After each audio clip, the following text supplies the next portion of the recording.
आज हम बात करने वाले हैं एक ऐसी कंपनी के बारे में जो कि भारत में एक समय पर बहुत ही फेमस डिमांडिंग कंपनी थी, बट आज के दिन ये स्कैम फ्रॉड के साथ चल रही है। हम बात कर रहे हैं सहारा इंडिया परिवार के बारे में।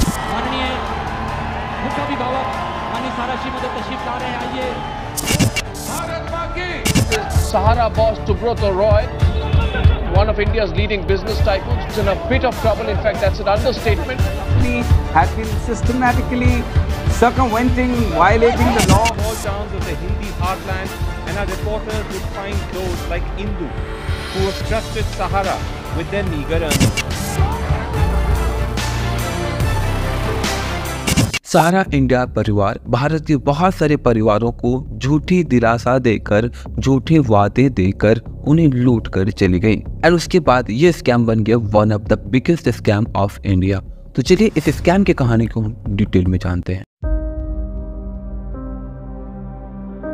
सहारा इंडिया के फाउंडर सुब्रत राय एक समय पर वो स्नैक्स बेचकर अपनी फैमिली का गुजारा करते थे, बट वो इस गुजारे से संतुष्ट नहीं थे।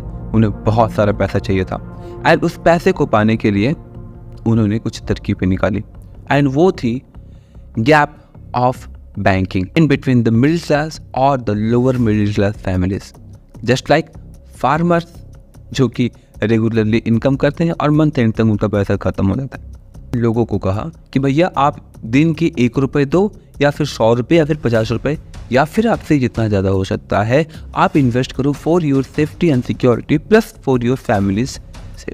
हम आपको ईयर एंड में दुगना तिगुना करके रिटर्न देंगे एंड ये कुछ समय तक चला गया। शुरुआती दौर में सहारा इंडिया अराउंड 2000 रुपीज़ की डिपॉजिट के साथ स्टार्ट हुई एंड धीरे धीरे ये बढ़ते बढ़ते 46,000 करोड़ रुपीज़ तक चली गई। कैसे? सो यहाँ पर जो ये छोटे मोटे इन्वेस्टर्स थे उन्हें दुगना रिटर्न्स मिला, वो सेटिस्फाइड हुए एंड इसके बाद माउथ टू माउथ प्रचार होने लगा एक प्रकार से, जिसके बाद सहारा इंडिया की रेपुटेशन एंड डिमांड बढ़ती गई। अब जो इनके स्टार्टिंग इन्वेस्टर थे या फिर जो भी इनके इन्वेस्टर होते थे, डिपॉजिटर होते थे, कुछ समय के बाद वो एज ए एजेंट काम करते थे। बिकॉज एजेंट बनने के बाद शूट बूट में आप जाते हो अपने नियर बाय लोकेशन में या फिर अपने रिलेटिव्स के घर और उन्हें आप सजेस्ट करते हो कि भैया आप ये स्कीम ले लो, जिस वजह से उन शूट बूट वालों को और द एजेंट्स को अच्छा खासा कमीशन भी मिलता था। अब इस बीच हमने सूट बूट ज़्यादातर देखे हैं चेन सिस्टम पे या फिर पिरामिड वाले सेक्शन पे। तो क्या सहारा इंडिया में भी पिरामिड का सेक्शन चलता था? जी हाँ, सहारा इंडिया में भी पिरामिड का सिस्टम चलता था, जिसके बारे में हम वीडियो में आगे जानेंगे। ओवरऑल सुब्रत राय ने इस कंपनी को as a deposit firm represent किया, बट इसके बाद उन्होंने बहुत सारे स्कीम्स भी इंट्रोड्यूस किए। Schemes like fixed deposit scheme, recurring deposit schemes, monthly income schemes and optional fully convertible debentures, OFCDs। इस वर्ड को ध्यान में रखिएगा, आगे बहुत काम आने वाला है। इनमें से कुछ स्कीम्स लीगल थी, बहुत ही सही थी, बट कुछ स्कीम्स इलीगल थी। दैट मीन्स कि जो टर्म्स एंड कंडीशंस होती हैं सेवीज की या फिर गवर्नमेंट बॉडीज़ की, उन्हें ये फुलफिल नहीं करती थी। उन्होंने अपनी कंपनी को ROC दैट मीन्स कि रजिस्ट्रार ऑफ कंपनीज में रजिस्टर तो करवाया था, बट जैसा कि ये डिवेंचर्स वगैरह सिक्योरिटीज़ वगैरह भी बाय एंड सेल करवा रहे हैं, तो यहाँ पर इन्हें सेबी की भी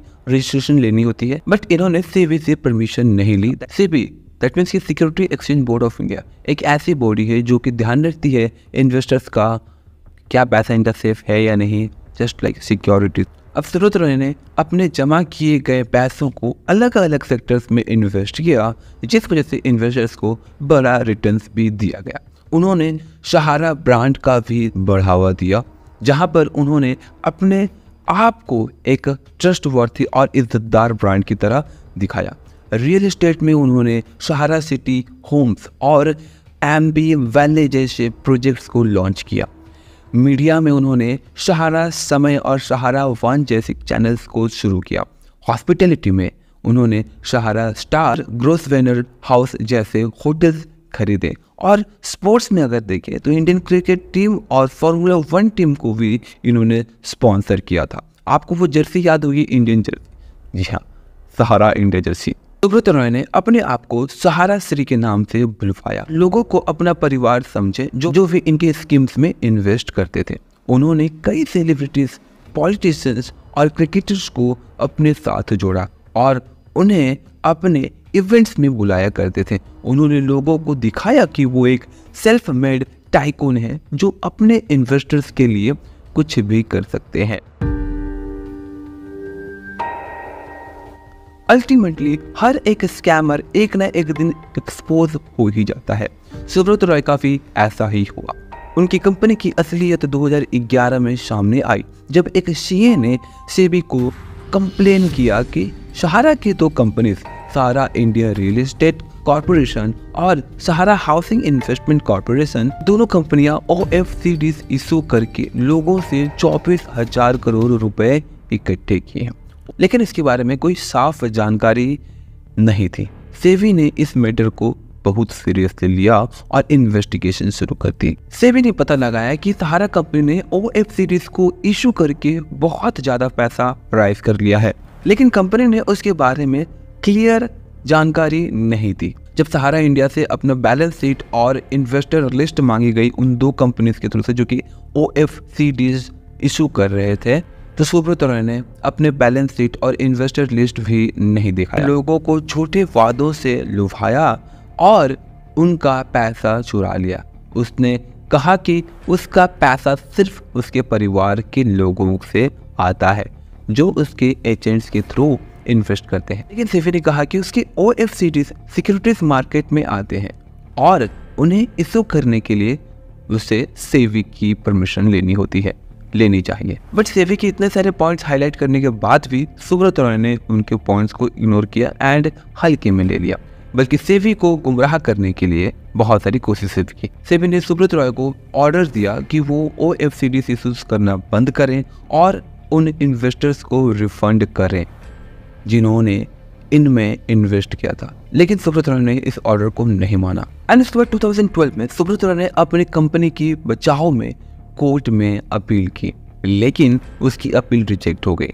सुप्रीम कोर्ट ने सेबी के ऑर्डर को सपोर्ट किया और सुब्रत रॉय को 24,000 करोड़ रुपए सेबी के साथ जमा करने का मौका दिया ताकि वो उन पैसों को इन्वेस्टर्स को वापस दे सके।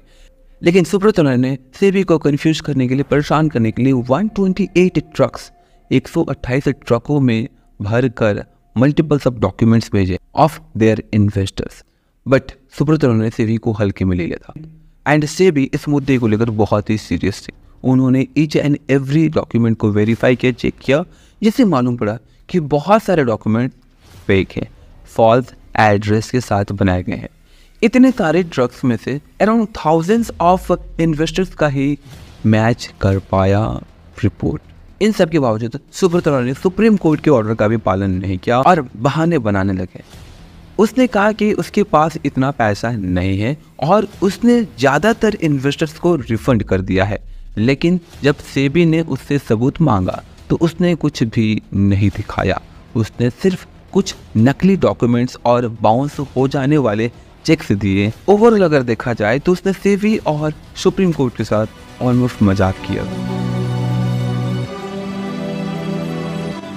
2014 में जब सुब्रत रॉय ने सुप्रीम कोर्ट के ऑर्डर को फॉलो नहीं किया, यहाँ पर सुप्रीम कोर्ट एक्शन लेते हुए सेबी को बोलती है भाई छापा मारो और इन्हें अरेस्ट करो। क्या निर्देश है? आप लोग किस लिए आए हैं यहाँ पे सहारा में? हम लोगों के पास वारंट है, उसकी गिरफ्तारी के लिए आए। किसकी गिरफ्तारी के लिए आए? सुब्रत राय जी। एंड उसके बाद इन्हें अरेस्ट कर लिया जाता है और तिहाड़ जेल में भेज दिया जाता है। एक समय पर सहारा इंडिया की एम्प्लॉयमेंट को रेलवे के एम्प्लॉयमेंट के साथ कंपेयर किया जाता, जहां पर सहारा इंडिया विन करता था। एंड यहाँ पर जेल होने से कुछ दिनों पहले उन्होंने एक बड़ा इवेंट रखा जहां पर उन्होंने लाखों लोगों को बुलाया था from all over the India, all over the country. And उन्होंने खुद को पेट्रियोटिक दिखाने के लिए राष्ट्रगान गाया एंड सेड भारत माता की जय।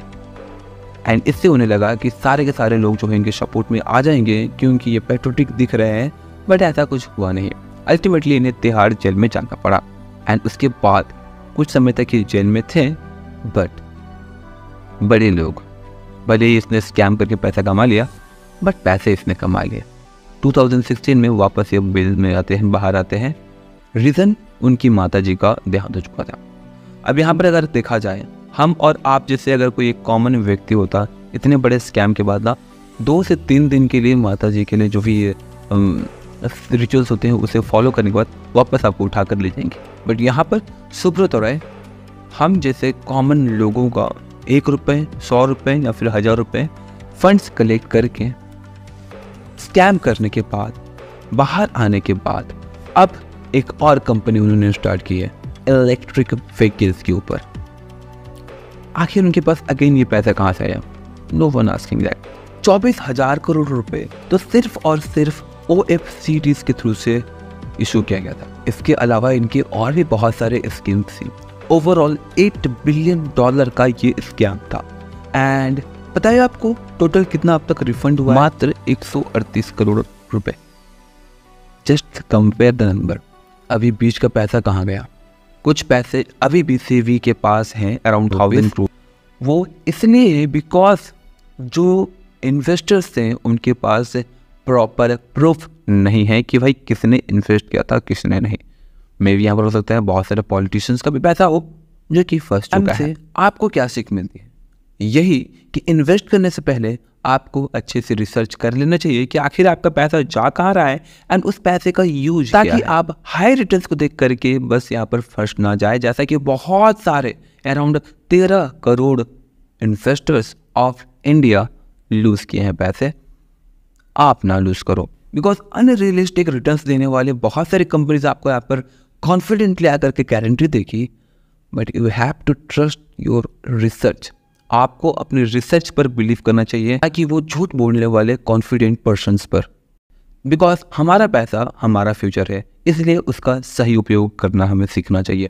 That's all friends. आशा करता हूँ कि आपको ये वीडियो यूजफुल लगी होगी। अगर हाँ तो फीडबैक जरूर दें। मिलते हैं अगली वीडियो में, तब तक के लिए जय हिंद, जय Bharat and thanks for watching this video. जय हिंद।